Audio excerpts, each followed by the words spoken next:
எப்பவுமே ஆண்கள் தினத்தை விட பெண்கள் தினத்தை தான் ரொம்ப சிறப்பாக கொண்டாடுவாங்க. ஏன்னு பார்த்தீங்கன்னா, பெண்கள் தினம் மார்ச் 8ஆம் தேதி கொண்டு வரதுக்கு பின்னாடி போராட்டம் ஒன்று இருக்குது, பெண்களோட போராட்டம். அந்த போராட்டத்தெல்லாம் நினைவாக வச்சு தான் மார்ச் 8ஆம் தேதி பெண்கள் தினமாக அறிவிச்சிருக்காங்க 1975ஆம் ஆண்டு. ஸோ இந்த வீடியோவில் என்ன பார்க்க போகிறோம்னா 3 விஷயத்தை பார்க்க போகிறோம். ஃபஸ்ட்டு பெண்கள் தினம் அறிவிக்கப்பட்ட வரலாறு என்ன, ரெண்டாவது பெண்களை வச்சு இங்கே எந்த வகையில் அரசியல் நடக்குது, மூணாவது ஃபெமினிசம் பேசிகிட்டு இருக்காங்க இல்லையா, ஃபெமினிஸ்டோட உண்மையான அர்த்தம் என்னன்றதை பார்க்க போகிறோம். மறக்காமல் ஃபுல் வீடியோவும் பாருங்கள். 18ஆம் நூற்றாண்டு வரைக்குமே பெண்கள் யாருமே வீட்டை விட்டு அதிகமாக வெளியாரும் வரல, எல்லாருமே வீட்டு வேலைகளை மட்டும்தான் பார்த்துட்டு இருந்திருக்காங்க. அப்படி இருக்கிறப்போ 1850களில் அதாவது தொழில் புரட்சி வருது, இண்டஸ்ட்ரியல் ரெவல்யூஷன் வரப்போ அவங்க வேலைக்கு வரதுக்கு ஆள் தேவைன்றதுனால எல்லாருமே பெண்களையும் வேலைக்கு இழுத்துக்கிறாங்க. அப்படி பெண்களை வேலைக்கு கூப்பிட்டதுக்கப்புறம் என்ன பண்ணுறாங்கன்னா, பெண்களை 20 மணி நேரம் பக்கம் வேலை வாங்குறாங்க, ரெஸ்ட்டு தராமல் 16 மணி நேரம் 20 மணி நேரம் பக்கம் வேலை வாங்குறாங்க. ஏன்னா அந்த டைமில் இண்டஸ்ட்ரியல் ரெவல்யூஷன் தொடக்க காலம் அது. அப்போது வேலை அதிகமாக நடக்கணும், சப்ளை அதிகமாக பண்ணணும், ப்ராடக்ட் டிமாண்ட் அதிகமாக இருக்கிறதுனால அளவுக்கு மிஞ்சி வேலை வாங்கியிருக்காங்க. ஸோ அந்த டைமு 1863 ஜூலை மாதம் இங்கிலாந்தில் ஒரு தொப்பி செய்கிற கம்பெனியில் மேரின்ற பொண்ணு கிட்டத்தட்ட 26 மணி நேரம் வேலை செஞ்சுருக்காங்க. அப்படி 26 மணி நேரம் வேலை செஞ்சு அவங்க ரெஸ்ட் கேட்டு கொடுக்காதனால வெள்ளிக்கிழமையிலேருந்து மண்டே வரைக்கும் வேலை செஞ்சுருக்காங்க. அப்படி செய்கிறப்ப இறந்தும் போயிட்டாங்க. இதை கார்ல் மார்க்ஸ் அவரோட மூலதனன்ற புக்கில் குறிப்பிட்டிருக்காரு, எந்த அளவுக்கு கொடுமை செஞ்சாங்கன்றத. அது மட்டும் இல்லாமல் அந்த டைமில் நிறைய இடத்துல பெண்கள் இதெல்லாம் இறந்தும் போனாங்க. அப்போ எல்லாத்துக்குமே வரி போட ஆரம்பித்தாங்க, சாப்பாட்டுக்கு வரி, டிரான்ஸ்போர்ட்டுக்கு வரி, எல்லாத்துக்குமே வரி போட ஆரம்பித்தாங்க. ஏன்னா அது மன்னராட்சி காலமாக இருந்ததுனால எல்லாத்துக்குமே வரி போட்டாங்க. 1908 மறுபடியும் புரட்சி பண்ணுறாங்க. எதுக்குன்னா 8 மணி நேரத்துக்கு மேலே வேலை வாங்கக்கூடாது, அது மட்டும் இல்லாமல் ஆண்களுக்கு நிகராக எங்களுக்குமே சம்பளத்தை உயர்த்தணும், ஏன்னா நாங்களும் அவங்களுக்கு இணையாக தான் வேலை செஞ்சுட்ருக்கோம். அப்படி இருக்கிறப்ப ஏன் எங்களுக்கு மட்டும் சம்பளம் கம்மியாக தரீங்க, எங்களுக்கு சம்பளம் அதிகமாக தாங்கன்ட்டு அப்போ ஒரு போராட்டம் பண்ணாங்க, அப்போ ஒரு புரட்சி பண்ணாங்க. 1910ஆம் ஆண்டு ஒரு மாநாடு நடத்துகிறாங்க, 17 கண்ட்ரி சேர்ந்து ஒரு மாநாடு நடத்துகிறாங்க. யாரோட தலைமையில்னு பார்த்தீங்கன்னா குளோரா ஜெக்டன்றவங்க தலைமை தாங்கி நடத்துகிறாங்க. அவங்க கார்ல் மார்க்ஸ் வழியை பின்பற்றுறவங்க. அவங்க 17 நாடுகளுடைய 100 பெண்களை ஒன்றிணைச்சு ஜெர்மன் நாட்டில் ஒரு மாநாடு நடத்துகிறாங்க. அப்போது சர்வதேச மார்ச் 8ஆம் தேதியை பெண்கள் சர்வதேச தினமாக அறிவிக்கும் சொல்லி போராடினாங்க. ஆனால் அதுக்கப்புறம் அவங்க ஒத்துக்கலை, யாருமே அதை ஏற்றுக்கலை. ஆனால் அதுக்கப்புறம் 1911களில் நிறைய கண்ட்ரிஸ் மார்ச் மாதத்தில் பெண்கள் தினத்தை கொண்டாட ஆரம்பிச்சுட்டாங்க. ஆஸ்திரியா, டென்மார்க்கு, ஜெர்மனி போன்ற நாடுகள் எல்லாத்தையுமே பெண்கள் தினத்தை வேறு நாட்களில் கொண்டாட ஆரம்பிச்சிட்டாங்க. மார்ச் 12, மார்ச் 8, மார்ச் 3 சொல்லி வேறு நாட்களில் கொண்டாட ஆரம்பிச்சிட்டாங்க. அது தொடர்ச்சியாக 1917 ரஷ்ய புரட்சி நடந்திருக்கு. அந்த ரஷ்ய புரட்சியில் 4 நாட்கள் வெறும் பெண்கள் மட்டுமே போராடிட்டு இருக்காங்க. எதுக்குன்னு பார்த்தீங்கன்னா பீஸ் அண்ட் பிரெட்டுன்னு சொல்லி, அதாவது எங்களுக்கு போர் வேண்டாம், பிரெட்டு தான் வேண்டும் அப்படின்னு சொல்லி அவங்க மிகப்பெரிய அளவில் போராடி நடத்திருக்காங்க. எங்களுக்கு சாப்பாட்டுக்கே வழி இல்லை. அப்படி இருக்கிறப்போ எதுக்கு நீங்கள் எங்கள் குழந்தைங்களையும் கணவர்களையும் எதுக்கு நீங்கள் போர் கூட்டு போகிறீங்க, போர் நிப்பாட்டுங்கன்னு சொல்லி அவங்க மிகப்பெரிய அளவில் போராட்டம் நடத்துகிறாங்க. அந்த 4 நாட்கள் போராட்டம் தான் பெரிய அளவில் பேசப்பட்டுச்சு.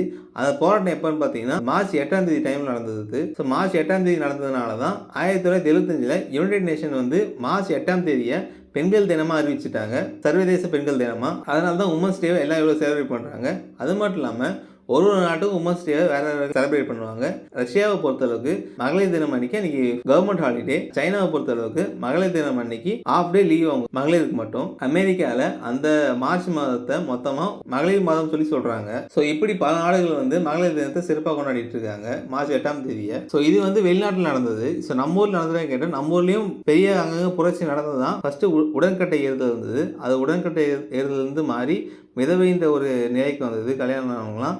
ஸோ அதுக்கப்புறம் பெண்களும் கல்யாணம் பண்ணலாம், பெண்களோட திருமண வயது 18க்கு மேலே இருக்குன்னு சொல்லி அதுக்கப்புறம் தான் ஒன்று கொண்டு வந்தாங்க.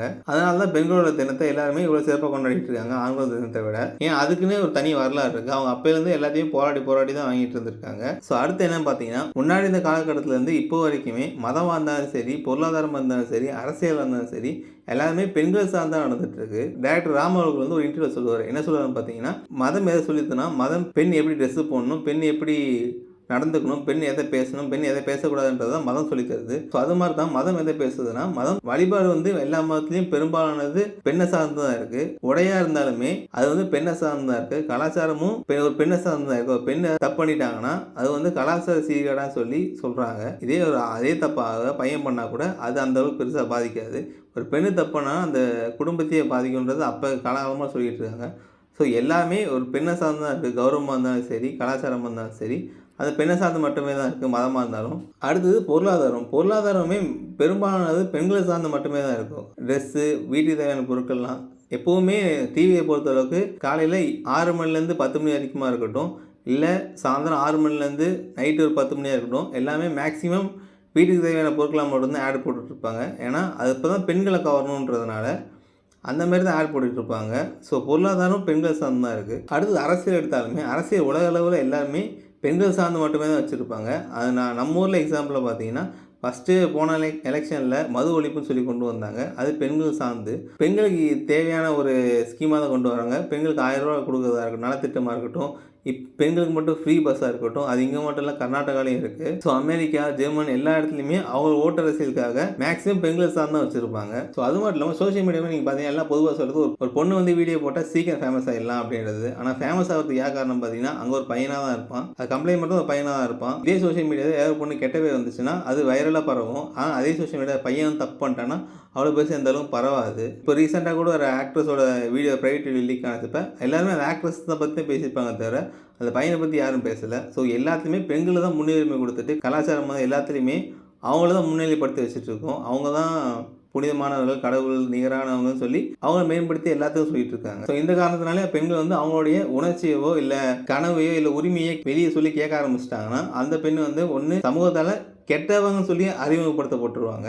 உணர்ச்சியை பொறுத்தவரைக்கு காதலாக இருந்தாலும் சரி இல்லை லஸ்ட்டாக இருந்தாலும் சரி, அந்த பொண்ணு வந்து ஓப்பனாக பேசிட்டாங்கன்னா அவங்க வந்து தப்பானவங்க சொல்லி சொல்லிடுவாங்க. அவங்களுடைய கனவை பற்றி இனிமேல் எனக்கு இந்தமாதிரி அச்சீவ் பண்ணணும்னு சொல்லிட்டா கூட அடுத்தது அவங்க பிடிச்சி மேரேஜ் பண்ணி வைக்கிறதா இருக்கட்டும், இல்லை இது பண்ணக்கூடாது, செட் ஆகாதுன்னு சொல்லி அவங்கள அடக்க தான் பார்ப்பாங்க. மூணாவது உரிமையை யாரை கேட்டு போகிறாங்கன்னா நீ என்ன ஃபெமினிஸ்ட்னு சொல்லி கேட்க ஆரம்பிச்சுருவாங்க. இப்போ அந்த ஃபெமினிஸ்ட்ன்ற வார்த்தை வந்து ஃபஸ்ட்டெல்லாம் பெண்களோட உரிமையை கேட்குறதா இருந்தது. இப்போ வந்து ஃபெமினிஸ்ட்ன்ற வார்த்தையை பயன்படுத்தினாலே அந்த பெண் வந்து திமிரு பிடிச்சவங்க, சரக்கு அடிப்பாங்க, தம் அடிப்பாங்க, அவங்க தான் ஃபெமினிஸ்ட்னு சொல்லி பேசிகிட்டு இருப்பாங்க. இது காரணம் யாருன்னு பார்த்தீங்கன்னா இதுக்குமே காரணம் பெண்கள் தான். ஃபஸ்ட்டு ஃபெமினிஸ்ட்னா எதுக்கு கொண்டு வரப்பட்டதுன்னு பார்த்தீங்கன்னா அப்போ இருக்க காலகட்டத்தில் ஜென்ரல் ஈக்குவாலிட்டி இல்லை. ஸோ அதனால் ஜென்ரல் ஈக்குவாலிட்டி வேணும். லீகல் ரைட்ஸை பொறுத்தளவுக்கு 3/2 பங்கு தான் பெண்கள் சார்ந்தது.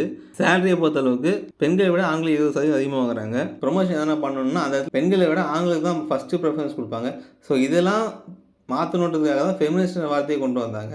இது நிறைய பேர் என்ன பண்ணிட்டாங்கன்னா ஃபெமினிஸ்ட்டை டாக்ஸிக் ஃபெமினிசம் மாற்ற ஆரம்பிச்சிட்டாங்க. என்னன்னா ஏதாவது ஒரு ஆண் வந்து தப்பு பண்ணுறாங்க, ட்ரிங்க் பண்ணுறதா இருக்கட்டும், ஸ்மோக் பண்ணுறதும் அவங்க தப்பு பண்ணுறாங்கன்னா அதே தப்பு வேறு ஏதாவது பொண்ணு பண்ணாங்கன்னா அவங்க வந்து அந்த தப்பை மறைக்கிறதுக்கு நான் ஃபெமினிஸ்ட்னு சொல்லி அவங்கள போர்வை உற்பத்திக்கிறாங்க. ஆனால் உண்மையிலே பார்த்தீங்கன்னா அந்த போர்வை அவங்களுக்கு தேவைப்படாது. வேறு ஏதாவது பொண்ணுக்கு வந்து ஃபெமினிஸ்ட்ன்ற உண்மையான வார்த்தை தேவைப்படும்.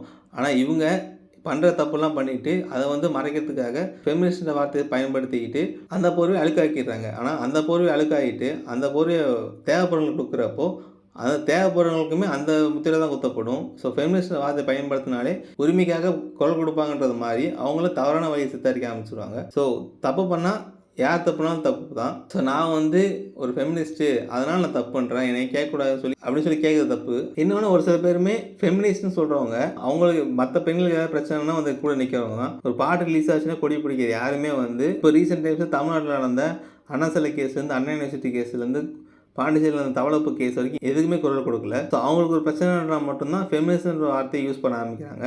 யூஸ் பண்ணி அந்த வார்த்தைக்கான உண்மையான அழுத்தத்தை அழிச்சிடுறாங்க. அவங்க அப்படி பண்ணுறதுனால யாருக்கு அந்த வார்த்தை தேவைப்படுதோ அந்த வார்த்தையை சேர வேண்டியவங்களுக்கு சரியான அங்கீகாரத்தை போய் சேர்றதில்லை. ஸோ இந்த 3 விஷயம் நான் சொல்லணும்னு நினச்சேன். Happy women's day. ஸோ இந்த வீடியோ பிடிச்சா மறக்காம லைக் பண்ணிட்டு சப்ஸ்கிரைப் பண்ணி ஷேர் பண்ணுறேங்க.